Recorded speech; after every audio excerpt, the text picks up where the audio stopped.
बोले श्री प्राणनाथ प्यारे की जय। श्री सतगुरु महाराज की। सतगुरु श्री रामचंद्र जी महाराज की। तीनों पुरी धाम की जय। सर्व सुंदर साथ की। बंदो सतगुरु चरण करुष प्रेम करुणा। अशुभ हरण मंगल श्री देव चंद्र जीना। श्री प्राणीनाथ निज मूलपति। सिर में राज शुभ नाम। तेज कुंवर श्यामा युगल को। पल पल करूं प्रणाम। पिया जी को पल पल करूं प्रणाम। बोले श्री प्राणनाथ प्यारे की। चर्चा प्रारंभ होते सुनो साथ चित दे। भजो श्री राज श्यामा जी। श्री प्राणीनाथ सखी जीवन हमारे। महामति कहे साथ जी। भया चर्चा का बखत। अब तुम सुनियो चित दे। लाल आगे आए बैठे न तखत। लाल आगे आए बैठे न तखत। बोले श्री प्राणनाथ प्यारे की जय। महामती स्वामी श्री लालदास जी महाराज की जय। श्री पन्ना धाम की जय। सर्व सुंदर साथ की। प्राणाता प्यारे सुंदर साथ जी आप सबके धाम में जने विराजमान प्राण प्रियतम प्राण बखोट के दूरी चरण कोटि चलते सुंदर साथ जी बेतक साहिब की तरफ। तो सुंदर साथ जी कल हमने सुना पांचवें प्रहर है ना। पांचवें प्रहर में बंगला जी दरबार में किस प्रकार श्री जी की आरती होती है ना। और कैसे सुंदर साथ जैसे बिहारी दास जी है ना तखत पर क्या गादी बिछोने से बिछाते हैं। और हमारे भाईचूराज महारानी आसन पर खड़े होकर कैसे श्री जी की आरती उतारती हैं और चावलों का बधावा डालती है ना। और जो रुक्मणी जी है वे क्या करती है श्री जी से क्या लेती है पान का बीड़ा लेती हैं और फिर सब सुंदर साथ को वो प्रसाद के रूप में बांटती है। अब सुंदर साथ जी ऐसे करते करते यहाँ पर राजी और श्यामा जी के सुंदर स्वरूप के बाद में आरती होती है। आरती का भाव हमने समझा कि कैसे कैसे आरती करनी चाहिए। कर्मकांड है या फिर वो प्रेम भाव है। तो पन्ना जी में जो आरती करते हुए सब सुंदर साथ क्या करते हैं प्रेम से भरकर आरती करते हैं। एक श्रद्धा एक समर्पण। तो इसी तरह से हमारे परमहंसों ने भी सेवा पूजा का विधान इसीलिए किया ताकि तुम अगर कुछ नहीं कर सकते तो कम से कम सुबह शाम जब तुम अपने आप को एक नियम में बांध लोगे आरती सेवा पूजा करोगे तो कम से कम उस समय तो अपने परम धाम में रमण करो। और वैसे तो क्या है आत्मा के लिए 8 पहर 64 घड़ी अपने धाम में रमण करो। तो आरती का सुंदर साथ हमने भाव समझा। अब आरती के भाव के बाद में जो कहा जाता पीछे भी वर्णन कि दोनों समय श्री जी अपने मुखारविंद से क्या करते हैं युगल स्वरूप की शोभा और श्रृंगार का वर्णन करते हैं।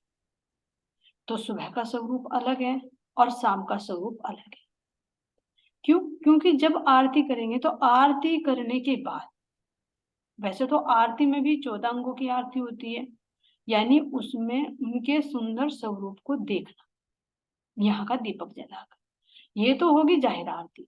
लेकिन बातुनी में क्या है अपने अंतकरणों एकाग्रचित करके अपनी आत्मिक दृष्टि से धामधनी युगल स्वरूप के नख से सिख तक उनके श्रृंगार को निहारते निहारते निहारते निहारते इतना डूब जाना कि उसमें रम जाना, कहने रत जाना, एक स्वरूप हो जाना, तो उसको ही सुंदर साज जी आरती कहते हैं। तो इसलिए सुबह भी और शाम भी दोनों समय राज्य श्यामा जी के सुंदर स्वरूप का वर्णन। तो सुंदर साज जी, अब हम राज्य महाराज जी की मेहर से जो भी दिल में उपजाएंगे, अब ध्यान अवस्था के माध्यम से सुंदर स्वरूप का ध्यान करते हैं कि हमारे राज श्यामा जी का सुंदर स्वरूप कैसा है। तो उसके लिए सुंदर साज जी चलते हैं अपने स्वरूप पर, क्या कह रहे ध्यान रखते हैं ना। सुंदर स्वरूप, स्वरूप सुंदर, सनकुल सकोमल, रूह देखने नाखुल नूर जमाल, फेर फेर महबूब जी आवत, हृदय की किन्ने तेरा कोल फेले हाथ। अब ध्यान देना, सुंदर साथ जी कह रहे हैं, श्री जी अपने मुखारविंद से अंदर बैठे हुए उनके अंदर राज्य महाराज जी खुद अपनी शोभा और श्रृंगार का वर्णन कर रहे हैं। क्यों? हम आत्माओं के हृदय को अपने हृदय से मिलाने के। जो आशिक होता है वो क्यों श्रृंगार करता है?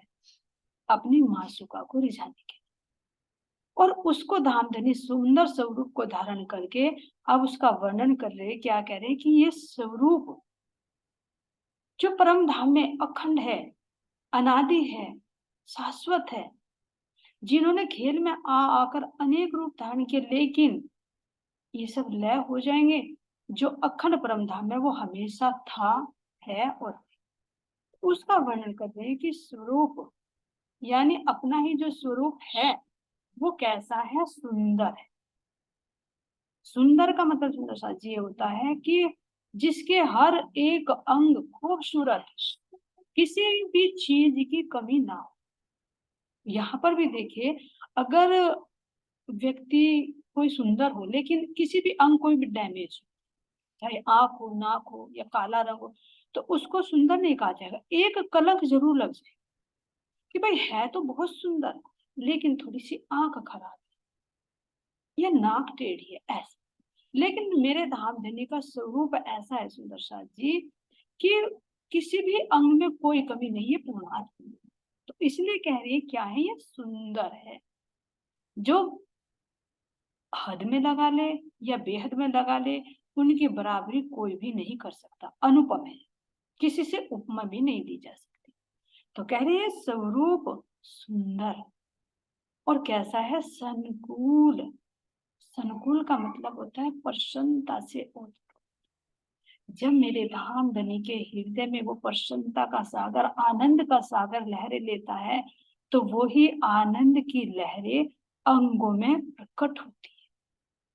हर एक अंग, आंख हो, नाक हो, कान हो, सब कुछ क्या खिलते हुए प्रसन्नता से भरपूर नजर आ रहे। तो इसलिए कह रही है क्या है? संकुल है और सुकोमल है। एक तो कोमल होते, कोमल से भी सुकोमल, क्योंकि गुणों से भरपूर है, रस से भरपूर है। आरती में भी हमने समझा कि मेरे धाम धनी का स्वरूप कैसा है? मंगल रसिक बदन की शोभा। कैसा है बदन? कैसे है गुण इंद्रिया? रसीली, रस से भरी हुई। तो रस से भरी हुई है तो कितनी कोमल। इसलिए सुंदर साथ जी यहाँ पर कह रही हैं मेरे धाम धनी का स्वरूप सुंदर है, संकुल है और सुकोमल है। महसूस कीजिए, रूह देख नैना खोल नूर जमा। अब मेरे धाम के धनी कह रहे मेरी लाडली रूह, तो अपने आत्मिक नेत्र खोल। जब तो संसार को देख रही है, यहाँ के रूप में, यहाँ की शोभा में वर्णित हो रही है, तो अपने मेरे अखंड सुंदर स्वरूप को देख। तो इसलिए कह रहे अपनी आत्मिक दृष्टि को खोल और देख नैना नूर जमाल। अपने आत्मिक नेत्रों से नूर जमाल को देख। नूर जमाल, नूर का मतलब वो प्रकाश, यह जैसा प्रकाश नहीं, वो नूरी प्रकाश है, वो चेतन प्रकाश है। उसका नूर का पुंज इतना भरपूर, इतना अथाय जिसको कह रहे हैं कि अक्षरातीत, अक्षरों में जो लाया नहीं जा सकता। हे ज्योत में शोभा सुंदर, देख हृदय में आन, और भर भर प्याले पीछे, देखे कहे सुनकार।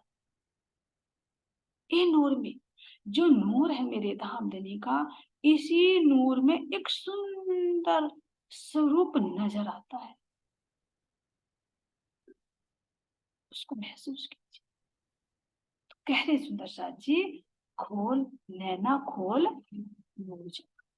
हे रूह, तो अपने नैनों को खोल और नूर जमाल की शोभा को देख।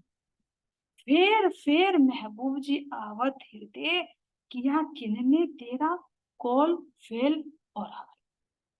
अब धामधनी बातें कर रही, बता रही है, फिर महबूब जी आवत हृदय, तेरे हृदय में जब तू नैनो भरकर देखेगी अपने धामधनी को, तो तेरे हृदय में बार बार बार बार यही सूरत उभर उभर कर आएगी।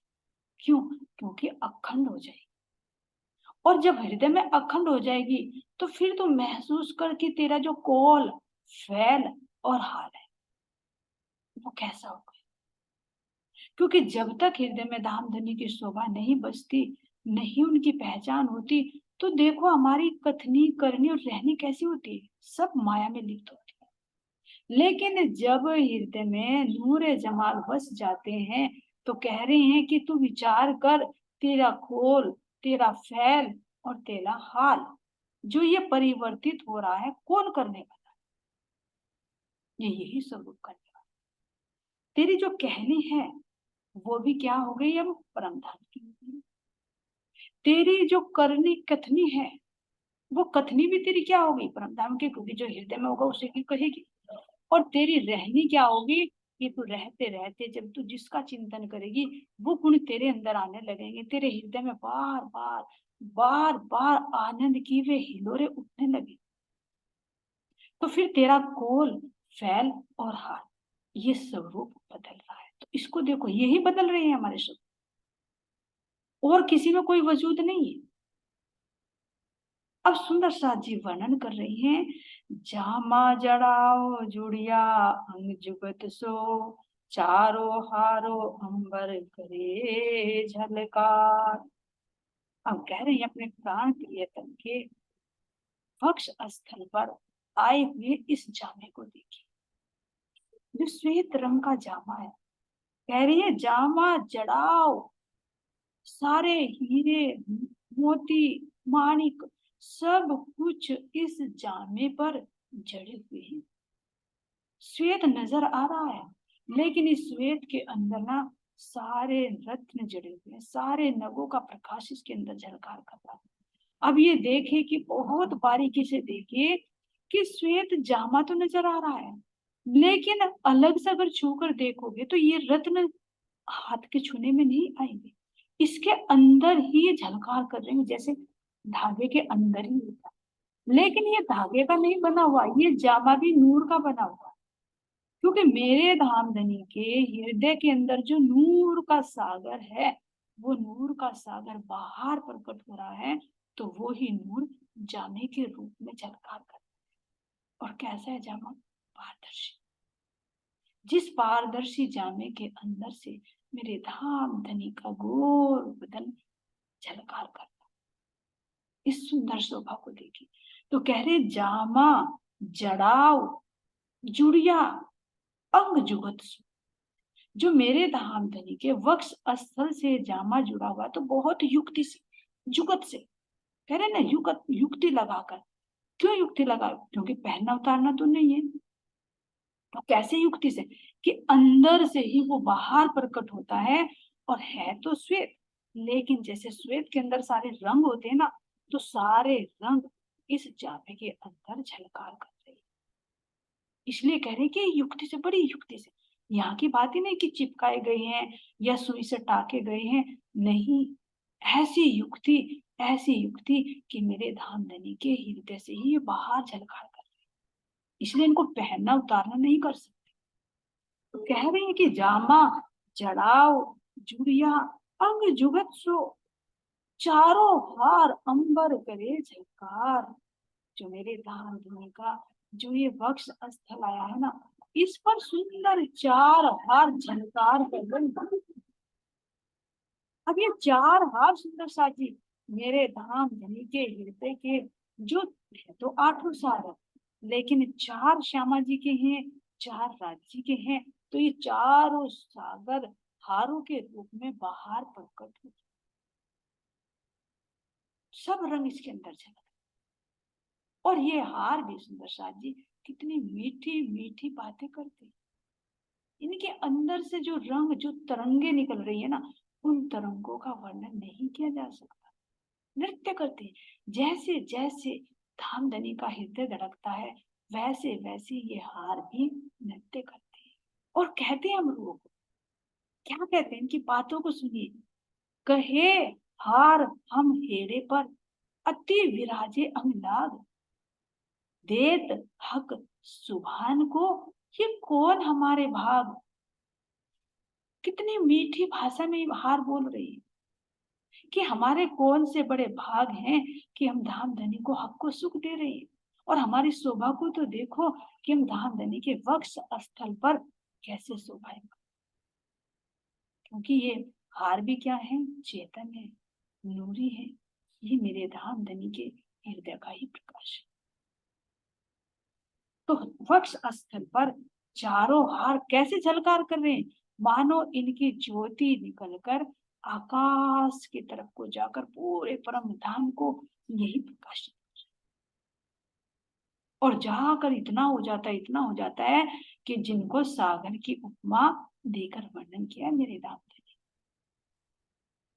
ऐसे सुंदर शाह जी कह रही हैं, अब दृष्टि कहाँ ले जानी है आत्मा को, कहाँ महाराज जी ले जा रहे हैं। अब वक्ष स्थल से चलिए शीश कमल पर। क्या कह रहे हैं, जगमगे पाग जोत जवेर जो, मीठे मुख नैनों पर जाऊं बलिहार।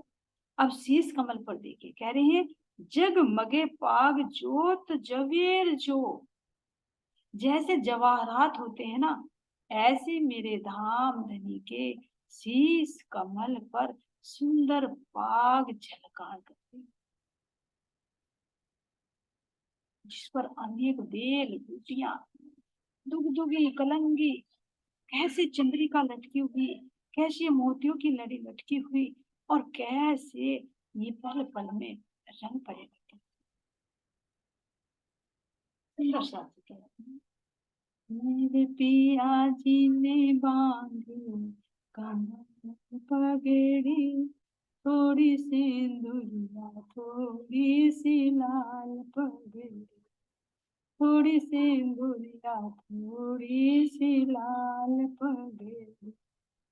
इस बाग की शोभा को महाराज जी कह रहे हैं कि जैसे कि लाल मानिक होता है ना, और उसके साथ में पुखराज पीला रंग मिला दिया जाए, तो ऐसे सुंदर साज जी कभी वो लाल रंग प्रकट होता है, तो कभी वो सेंदुरिया रंग में झलकार करते हैं।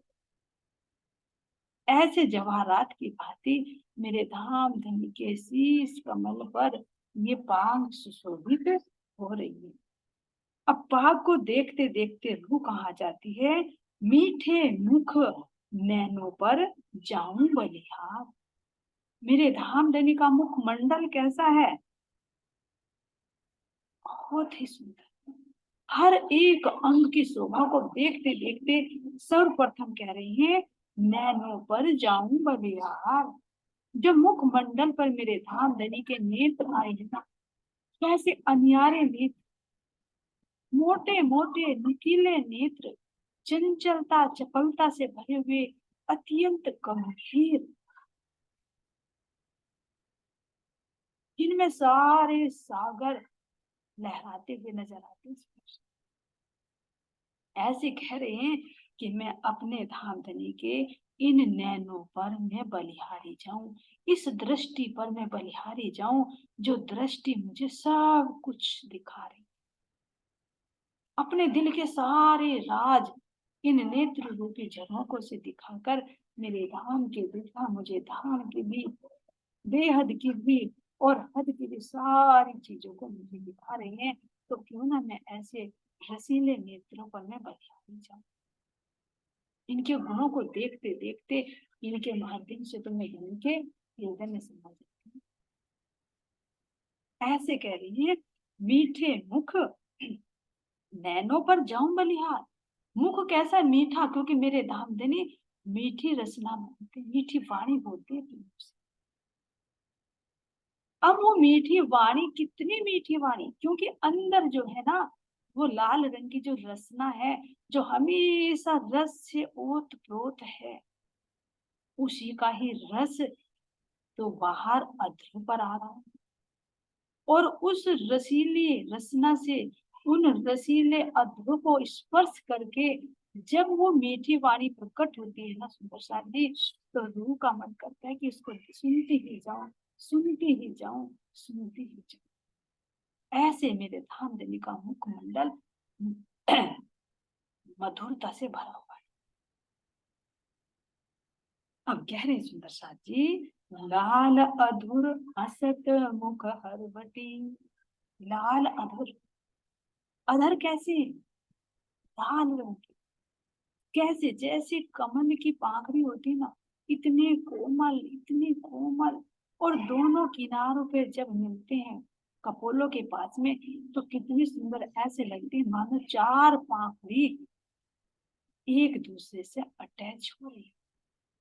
और जब धीरे से मुस्कुराते हैं तो इन लाल लाल अधरों के अंदर से श्वेत दंता भी नजर आती है। तो दांत भी कैसे सुंदर साजी, अंदर भी रसना है जो लाल रंग की है, बाहर अधरों का रंग भी लाल है। तो ये जो दंतावली है ये पारदर्शी है। तो ऐसा लग रहा है कि जैसे कि अनार का एक दाना होता है ना, जिसके चारों तरफ लालिमा होती है, मध्य में एक सफेद बीज होता है। ऐसे मेरे धाम धनी के ये दंतावली शोभायमान हो रही। लाल अधुर हसत मुख हरवटी। और जब मेरे धाम के दूल्हा मुस्कुराते हंसते हैं तो दंतावली तो नजर आती है, लेकिन जो हरवटी है, जो ठोड़ी है, उसकी आकृति भी इतनी सुंदर हो जाती है, ये मानो अपने अंदर पूरे रस को समाहित किए हुए है। इस हरवटी से भी रस ही रस टपकता हुआ नजर आता है।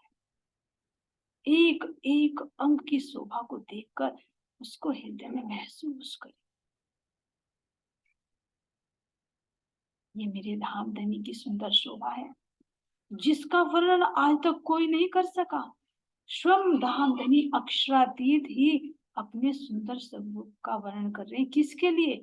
अपनी रूहों के लिए, अपनी निस्बत जानकर, अपनी अंगना जानकर ये अपनी शोभा का वर्णन कर रही है, किसी और के लिए नहीं।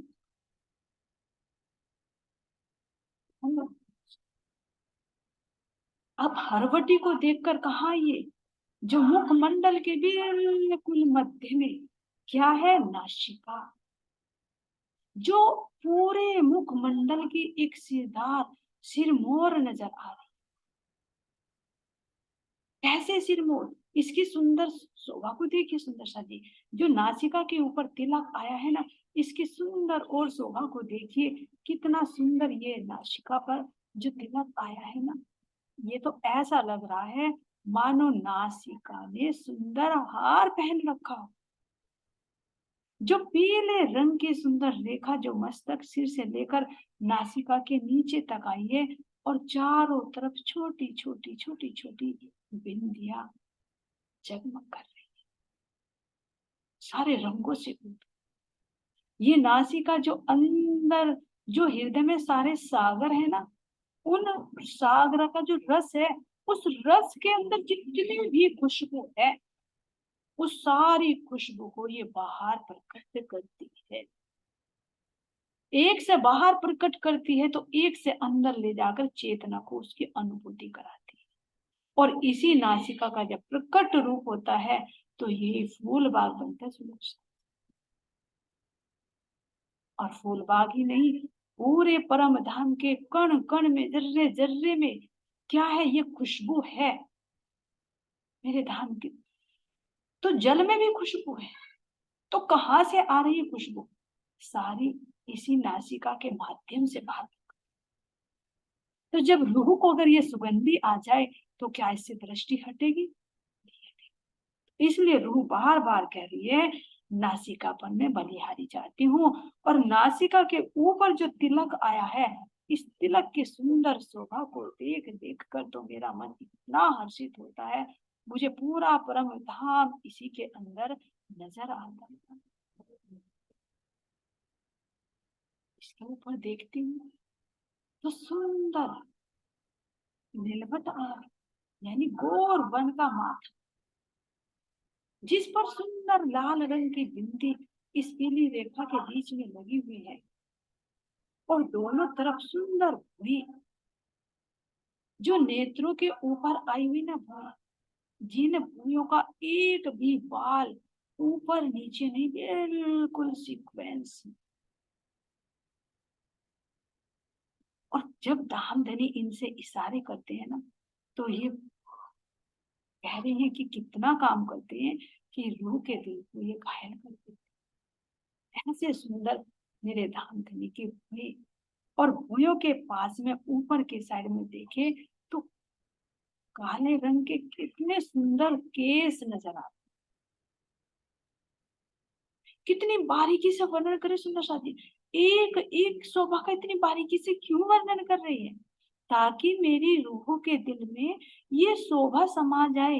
कोई ना कोई अंग तो मेरी रूह के दिल में समा जाए, तो जौन सा भी अंग दिल में समा जाएगा वो ही क्या कह रही है, वो ही अंग मेरी रूह का जागृत हो जाए। कह रही है कि घोर वन के मस्तक को देखिए, और मस्तक के ऊपर आए हुए काले रंग के इन केशों को देखिए, इनकी घुंघराले बालों को देखिए, जो कंधे पर लटकी हुई, जिनके अंदर से भीनी भीनी खुशबू आती। कहने के लिए श्याम रंग के, काले रंग के हैं, लेकिन अगर रूह देखे तो इनके अंदर हर एक रंग की झलकार आती है, सुंदर सा हर एक रंग की। यहाँ तो आर्टिफिशियल लगाने पड़ते हैं, रंग लगाना पड़ता है, कलर लगाना पड़ता है।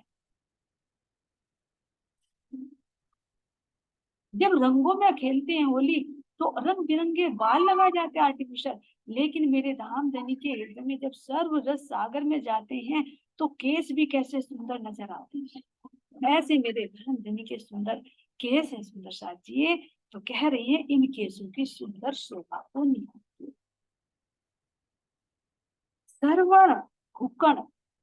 अब इन केसों के पास में आए हुए सरवण अंगों को देखिए, कितने गौर वर्ण के सरवण अंग हैं ये।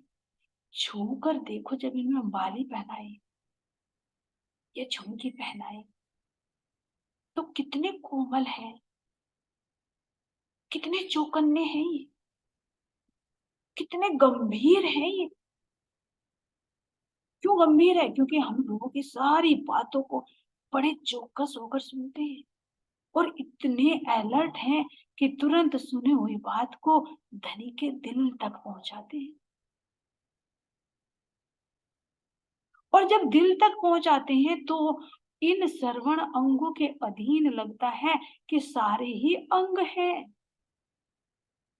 क्योंकि जब श्रवण अंग सुनकर, रूह के दिल की बात को सुनकर राज्य के हृदय तक पहुंचाते हैं, तो हृदय से सारे अंग जुड़े हुए हैं, तो धाम धनी उसका प्रत्युत्तर देते हैं, नासिका उसकी खुशबू देती है, नेत्र उसी चीज को प्रकट करते हैं जो हृदय से प्रकट होने वाली है। हाथों को भी चलने का हुक्म कान देते हैं, पैरों को भी चलने का हुक्म, हृदय को भी धड़कने का जो बल है ना, ये श्रवण अंग देते हैं। सुंदर से कितने गंभीर हैं ये। और इनमें आई हुई बाली, जो कह रहे महाराज जी कि चार धात लपेट लिए हुए सोने की बाली है, इनके नीचे कैसे सुंदर जैसे कुंडल होते हैं ना, ऐसे सुंदर आकृति, कभी मोर की तो कभी तोते की तो कभी खरगोश की, ऐसे सुंदर साथ अनंत डिजाइनों में पल पल में ये कुंडल अपने रंग बदलते हैं। क्योंकि श्रवण अंगों के जो गुण है वो ही तो बाहर आभूषणों के रूप में झलकार कर रहे हैं।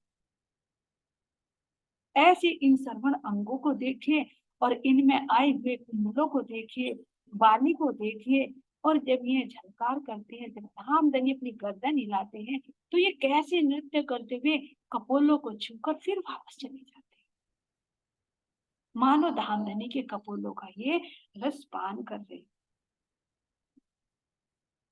मुख दंत मीठी रसना। अब श्रवण अंगों की शोभा को देखकर, इनके बालों की शोभा को देखकर, धामधनी के कपोलों की शोभा को देखकर कैसे लालिमा और वन में लालिमा झलक रही। बहुत बारीकी से देखिए धामधनी की स्किन कैसी नूर ही नूर से उत्प्रोत है। ये स्किन भी सारे गुणों को मिलाकर बनी है सुंदर शादी। कोई यहाँ की मिट्टी तत्व की सेल्स से नहीं बनी। ये मेरे धामधनी के अंगों के अंदर जो भी हृदय के अंदर जितने भी गुण है ना, उन सारे गुणों को मिलाकर ये स्किन बनी है। कैसे नूरी झलकार इस स्किन में से हो रही है, और रसीले रस से हृदय में जो प्रसन्नता होती है वो इन कपोलों पर झलकार। तो ऐसे मेरे धामधनी के ये सुंदर कपोल है, और कपोलों से आकर देखूं तो मुझे मुख, दंत और दांतों के अंदर मीठी रसना नजर आ। ठहरे, जब मैं इन अंगों को देखती हूँ तो ए देख दर्शन आवे जोश आवेश। देखिए सुंदर साथी, क्योंकि इन अंगों के अंदर जोश है, आवेश है। तो जब मैं इन अंगों को देखती हूँ तो देखते देखते मेरी आत्मा के अंदर वो जोश और वो आवेश प्रवेश कर जाता है। सुंदर साथी, देखिए इन अंगों को देखने से क्या प्राप्त होता है, इसकी वैल्यू को समझिए। जोश और आवेश, आवेश का मतलब अंदर ऐसे ही आत्मा का स्वरूप बन जाता है। आवेश का क्या काम होता है, अपने जैसा बना। तो जैसे धामधनी के अंग है वैसे तो मेरी आत्मा के अंग है। तो जब मैं अपने धामधनी के अंगों को देखूंगी तो मेरी आत्मा के वे अंग खड़े हो जाएंगे, उनके अंदर वो चेतना आ जाएगी। और जब वो आ जाएगी तो जैसे इंद्रावती एक रूप हो गई, फिर उसको बाहर प्रकट किए बिना नहीं रहेगी। ऐसे इन अंगों को देखने से क्या आता है, जोश और आवेश। और अगर इसके विपरीत सुंदर साथ जी, हम यहाँ किसी के अंगों को देखते हैं, बच्चे के देखते हैं तो मोह आता है, किसी का युवा को देखते हैं तो काम वासना आती है। यहाँ कितने विकार आते हैं। किसी सुंदर स्वरूप में स्त्री को देखेंगे तो क्या होगा, ईर्षा आ जाएगी। देखो कितने अवगुण आते हैं। लेकिन इस सुंदर स्वरूप को देखने से क्या आता है, दर्शन आवे जोश आवेश। मेरे अंगों में जोश और आवेश आ जाता है। अब क्या कह रहे हैं, बाहे चूड़ी बाजू बंद सोए फुमक। अब धामधनी के सुंदर बाहों को देखिए, बाहों में क्या है, चूड़ी है, भुजाओं में बाजूबंद हैं, जिनकी सुंदर फुमक लटके हुए, जिनसे मधुर मधुर ध्वनि करती थी। पहुंची काढ़ो कड़ी हस्त कमल मुद्री। धामधनी के सुंदर स्वरूप को देखते हुए कह रही है कि हाथों में क्या है, पहुंची है जिसमें 7 रत्न जड़े हुए हैं, कड़ा है जिस कड़े के अंदर रस ही रस भरा हुआ है, और उंगलियों में 10 उंगलियों में सुंदर मुद्रिकाएं शोभायमान हो रही। नख का नूर चीर चढ़िया आसमान में, जो हक चलवन करत सब अंगूठी। अब मैं अपने धामधनी के इन हस्त कमल की शोभा को देखते हुए इसकी भुजाओं को भी देख रही हूँ, जो जाने की आस्तीन है। इसके सामने जो मोहरी आई है वो भी एक आभूषण की भांति नजर आ रही है, और इसी के ऊपर पहुंची और कड़ा भी शोभायमान। हथेली को देखती हूँ तो घोर वन की हथेली, लालिमा से युक्त, जिसमें बारीक बारीक रेखाएं है ना, घोर वन हथेली से निकलता हुआ वो नूर, वो प्रकाश जो मेरी आत्मा को प्रकाशित करता है। अगर दूसरे हाथ की शोभा को देखूं तो मुझे सुंदर क्या मुद्रिकाएं नजर आ रही। इन मुद्रिकाओं को देखते देखते मेरे अंगों में भी ये शोभा समा जाती है, क्योंकि ये मुद्रिकाएं पहनी नहीं, ये मेरे धामधनी की करनी में जितने भी, क्योंकि चेतन है परमात्मा, चेतन है तो क्रिया भी करते हैं, ये तो नहीं क्रिया नहीं करेंगे। तो जो क्रिया करते हैं, जितने भी गुण हैं, वो सारे इन मुद्रिकाओं में नजर आ रहे हैं। ऐसे मेरे धाम के दूल्हा के हथेलियों में और उंगलियों में सुंदर मुद्रिकाएं। और नखों को देखो तो जैसे नखों के अंदर से तो वो नूर सफेद रंग तो निकलता ही है, लेकिन जैसा चाहे वैसा रंग झलकार करता है नखों का। यहाँ तो नेल पेंट लगाने पड़ते हैं, लेकिन ये तो धाम धनी के अंदर हृदय में से ही जौन सा भी रस प्रवाहित होता है ना, उसी रस का गुण बाहर चल। तो ऐसे कर ले सुंदर साथ जी। रोशनी पटके करी अवकाश में, चरण भूकण जामे झार झाई। अब मेरे धाम धनी की पतली पतली कमर पर तोतिया रंग का क्या बंधा हुआ है, पटुका, जिसकी ज्योति आकाश में जाकर टकराती है। और चरणों में सुंदर चार आभूषण, झांझरी, घुंघरी, काबी और कड़ले की शोभा है।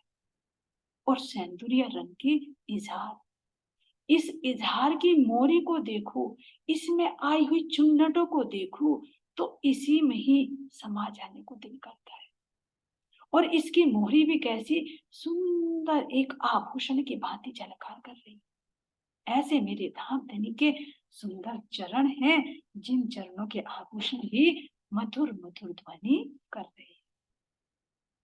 कहे श्री महामती मोमिनो रोह दिल को, मासुक खेचे तो है अर्श के माही। अब श्री महामती जी क्या कह रही हैं, हे मोमिनो, मेरे धाम धनी का सुंदर स्वरूप ऐसा है कि रूहों को अपनी तरफ खींचता है। मासु को खेचे तो ये अरस के माही। धाम धनी मेरे हृदय में बैठकर इस सुंदर शोभा का वर्णन क्यों कर रही है, क्योंकि तुम्हें वो अपने धाम की तरफ को खींचना चाह रही, ताकि मेरी रूहें मेरे स्वरूप को देखकर मेरे में ही समा जाए। इस तरह से सुंदर साथ जी, ये दोनों समय श्रृंगार का वर्णन इसलिए किया जाता है ताकि आत्मा के हृदय में शोभा बस जाए। बोले श्री प्राणनाथ प्यारे की जय, श्री सद्गुरु महाराज की जय। धाम के